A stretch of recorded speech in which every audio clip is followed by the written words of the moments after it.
Sequels. Every good franchise has probably been ruined by them at least once, and when it comes to games about non-human primates, one title stands out among the rest. In fact, I might actually have it right here.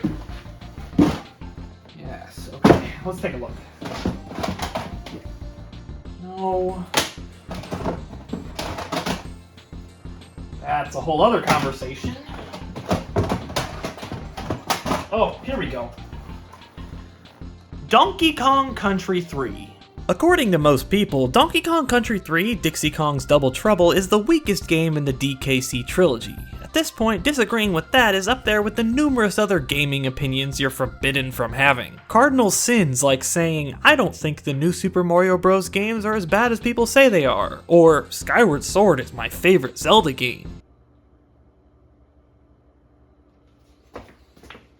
To be honest with you though, I have a bit of a problem with the opinions surrounding DKC 3, and that's what I want to talk about today. How fair is the assumption that this game is categorically the worst in the series, and what led people to believe that in the first place? Well, lucky for you, I'll be answering these exact questions at some point in the next several minutes, so buckle up and get ready for me to defend my favorite non-human primate game like my life depends on it.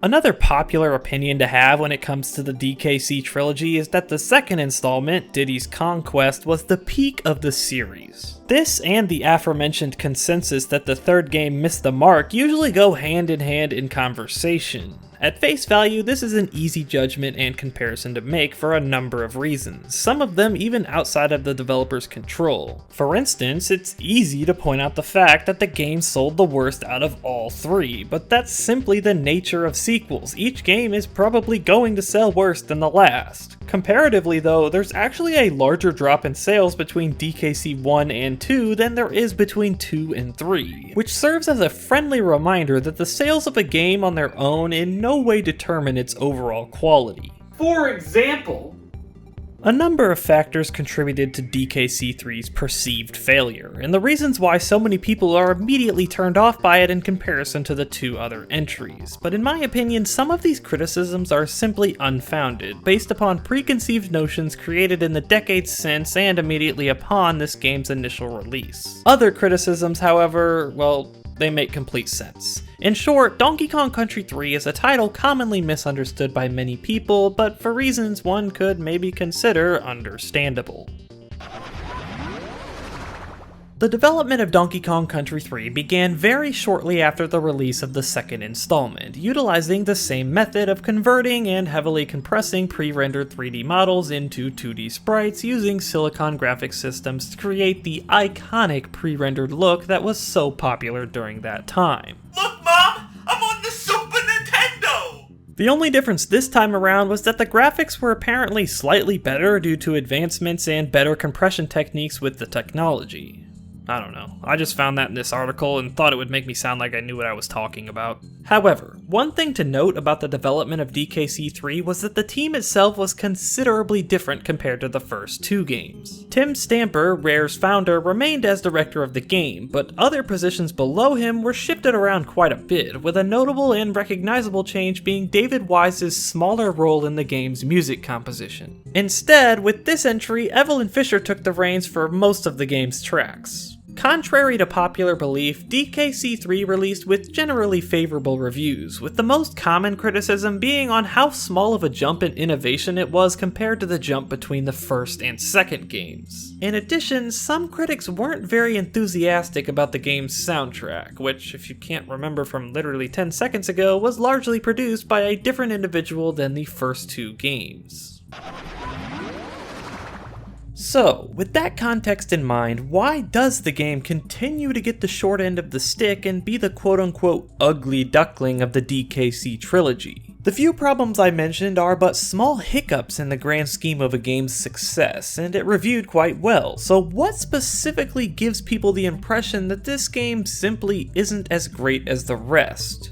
First and foremost, a mere 2 months after Donkey Kong Country 3 released for the world to enjoy, the Nintendo 64 hit shelves in North America. Connecting the dots should be pretty easy here. A brand new console just came out, so you already have that novelty. On top of that, it was one of the first consoles to truly enter the third dimension. Do you have any idea how mind-blowing that was back then? Why would anyone give two f***s about pixelated monkeys when you now had a 3D monkey that stole your hat and ran around with it? It goes without saying that this hurt the sales of DKC3, but it's a bit more difficult to argue that it hurt the overall reception of the game, other than your average 3D games are automatically better than 2D games person, which, as you can probably guess, was extremely common during that time. All things considered though, it still sold relatively well. It's not like every Super Nintendo just disappeared into thin air as soon as the N64 dropped, and besides, buying a console on release wasn't nearly as popular back then as it is now. You know, that actually reminds me of the time I went to buy a new console. Boy, am I excited to get my hands on this new console. Hopefully no one set up any of those bots that buys out the entire stock. Never mind. The tone and presentation of DKC3 presents us with a very valuable lesson in understanding your audience. One of the most highly praised aspects of DKC2 was its environments and overall aesthetic. The darker tones of that entry accomplished through both the art and music made for an extremely atmospheric setting. With DKC3, the darker atmosphere was dialed back heavily, at least at face value. Hold that thought for later. Even the title of the game received a more light-hearted treatment this time around. I mean, just put both of them side by side. Diddy's Conquest versus Dixie Kong's Double Trouble. One of them sounds like a cool and exciting game title. The other sounds like the name of a Bubble Guppies episode. In addition, the box art itself seems more childish or playful in nature. It just looks like Dixie and Kiddy are simply enjoying a ride on the hovercraft. They don't seem to be in any real danger like we see on DKC2's box where they're surrounded by enemies with DK trapped in the cage in the back. That's just not present on 3's box, unless you want to count the dude that's just posted up on the island back here. Even then, the Kongs don't even seem to be threatened by him in the slightest. And no, I do not think that just because a game looks childish in nature that it's automatically a bad game. I really hope that wasn't what you gathered from that. Regardless of what I think or what is considered the right way to think, for most people DKC2 set a standard for the series that DKC3 didn't deliver on in its initial presentation. Of course, the developers are to do with their franchise whatever they want, but I'm explaining why the game was a turnoff for people, not why I think it was bad. During this time period, more mature games, both in a literal and metaphorical sense, were starting to become extremely popular, and since DKC3 took place in what looked like the wilderness of Canada and not a dark, polluted, and reptile-infested island, well, you can probably see the argument being made there. A few of the music tracks can be interpreted in the same way, especially towards the beginning of the game, so that's yet another thing people cling on to when criticizing this title. Aside from the tone created by the environments, the same logic can be applied to the environments themselves. From a purely arbitrary standpoint, most of the environments in DKC3 aren't as exciting or interesting as DKC2's. Now, whether or not that matters is up for debate, but that's beside the point. I mean, if you had to pick a game to play, what are you choosing? Crocodile Theme Park or a trip to the lake house? I mean, if it makes it any easier, the lake has a sentient barrel that burps on you. Other than tone and presentation, there are still a few more comparisons between DKC2 and 3 that people like to bring up in this conversation, with the first being the fact that the jump between the second and third game wasn't nearly as substantial as the jump between the first and second. This is a fair claim to make. In terms of pure innovation, there was a smaller amount between 2 and 3, but I'll elaborate on this further in a bit. Basically, people wanted something big to close out the trilogy, and were sort of disappointed or at least underwhelmed when it turned out to be largely more of the same gameplay-wise. If we're basing this purely off of numbers, a smaller number of features were implemented overall between these two titles compared to the first time around. I could probably list all the major ones off right now, and I'm going to, just for a sense of perspective. So, an entirely new world map system was implemented that also included an item inventory system that was used in trade/fetch quests. Integrated into these quests, as well as within hidden caves across the map, are a new collectible known as banana birds, which are required to see the true ending of the game. One new animal buddy was added, Ellie the elephant, 2 if you want to count this stupid bird, new level design gimmicks were implemented, that's obviously a given, and finally, a new playable character was added that replaced Diddy. Coming as possibly the most divisive addition to a Donkey Kong game in history, Kiddy Kong is the younger cousin of Dixie Kong that Funky presents as an opportunity for assistance on her adventure, but we all know he just wanted a babysitter. Many people use Kiddy to once again reinforce the childish themes of the game, and I don't blame them. I mean, it's in his name. The instruction manual literally calls him a toddler. Some simply don't like how he looks, others grow tired of hearing him cry like a little bitch. Even functionally speaking, Kiddy isn't exactly useful when placed next to Dixie and her helicopter locks. His only unique attribute, on top of just being heavy, is the ability to bounce across water. As far as I know, this is only necessary to use for completion 2 times in order to reach a bonus barrel. And beyond that, even if you wanted to just use it for fun, there are much fewer levels where water is set up in a way that can be bounced off of than there should be to make this ability feel worthwhile. In just about every single scenario, playing as Dixie is the better choice. So how is Donkey Kong Country 3 so misunderstood? All I've done so far is point out all its shortcomings. That's because I've been saving all of my, well, actually, moments until right now. While many of the decisions made during the development of DKC3 can be directly attributed to its public perception today, this perception is just that, a subjective viewpoint based on knowledge that one currently has. So in many ways, you can't really blame the people who don't think very highly of this game, but giving it a chance may be one of the best decisions you ever make, or at least one of the best decisions you make involving games with non-human primates. Why the hell do you think I have this box? I want to start off by acknowledging the fact that the release of the Nintendo 64 was probably one of the only things completely out of the developer's control when it comes to this conversation. For all we know, they could have just not been aware of the N64's existence when the development of DKC3 started. Rare is a British second-party developer. Who knows how much communication, outside of design consulting, they actually received from Nintendo, even if we ignore the language barrier.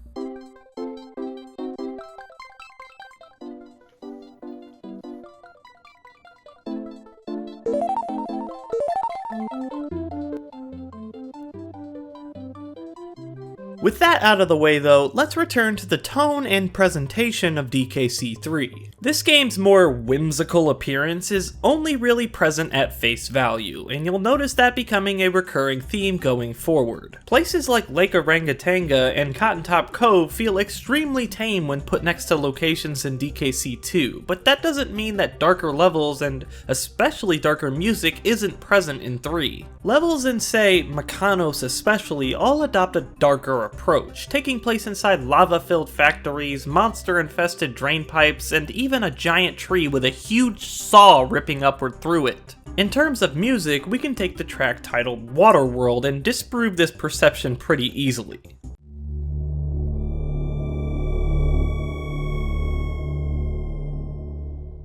That doesn't sound like a Bubble Guppies episode to me. In fact, I would say the majority of the music isn't of the playful variety, though since the first level of the game sounds like the background music for a nursery rhyme, it leaves an impression. A first impression, actually. Now, do I think that DKC3's soundtrack was at the same level as 2's in terms of pure technical impressiveness and atmosphere? Those are some extremely big shoes to fill, and regardless, I think 3's soundtrack is great standing on its own any day. It was unreasonable to think it could top the previous one. It's also fair to consider the possibility that some people just didn't like Evelyn Fisher's style of composing after hearing David Wise for 2 games before that. There's comfort in a lack of change.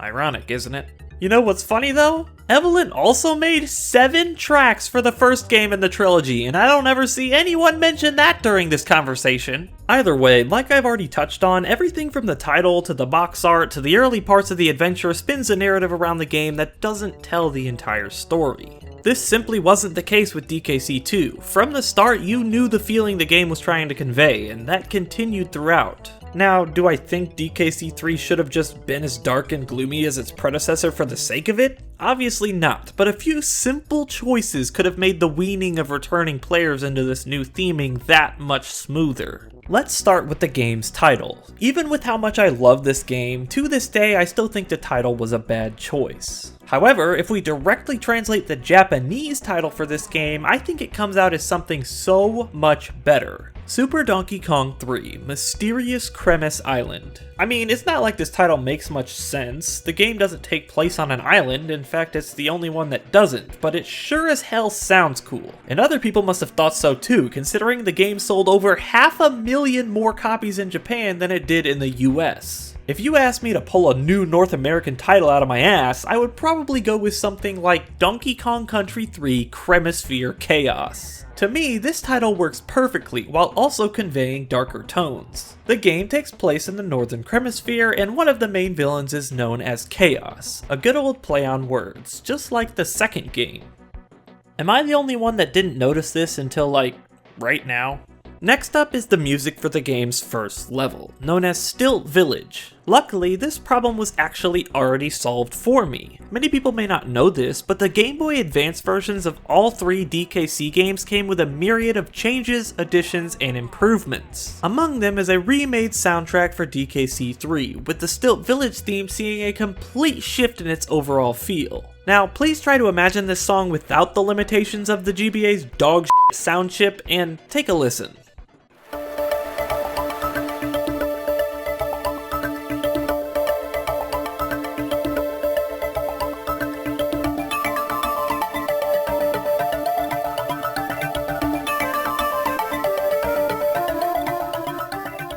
Starting off the Super Nintendo version with this rendition of the track would have made such a huge difference when it came to first impressions. The GBA remakes of this game and the others saw so many other improvements that aren't relevant to mention here, but shows that the developers noticed a few of their mistakes and actually worked to remedy them, instead of just releasing these games as they were on another platform for some quick cash. What? You expected me to give some spiteful example here? You can think of that yourself. Regardless of whether or not Stilt Village or the title or anything else is contributing to a misleading theme, I don't think this game could have been anywhere near DKC2 even if it wanted. It wasn't meant to be. The entire premise of the game was that DK and Diddy went exploring on a sort of day trip vacation in the Northern Cremisphere. By this logic, you can assume that the location was intended as a vacation spot, and hence can't be a creepy towering crocodile island. With that said though, let's stop getting so hung up on the theming for a minute and actually talk about the gameplay between these two games. While many people aren't exactly fond of this, it really seems that DKC3 was meant to be simply more of the same, but better. In just about every single area of gameplay, DKC3 has implemented small tweaks and refinements that make the experience that much more enjoyable. For example, the amount of bonus barrels in a level has been standardized to 2 for the first 7 worlds of the game, so you aren't left guessing and hoping you found them all as you play through a stage. Outside of bonus barrels, collectibles in general are placed with fairness in mind much more often. They aren't hiding DK coins inside of bonus rooms, or placing them inside the goal at the end of a level, only giving the player one shot to collect them. Banana birds, hidden caves, and the trading sequences between the Brothers Bear actually give some interactive functionality to the world map. And the complete freedom of movement in all bodies of water gives the overworld an entirely new element of exploration. In addition, tracking your completion was much easier with the new save screen, as well as the flag system on the world map that showed your progress in a level without having to walk over the top of it as in previous games. Even further, bosses are now even more in-depth and fleshed out with more complex gimmicks and intuitive ways of defeating them. Though I do still think the K rule fights are better in the second game. Credit where credit is due. Finally, let's circle back to Kiddy Kong again. Do you know how hard it is to defend you when you look like that?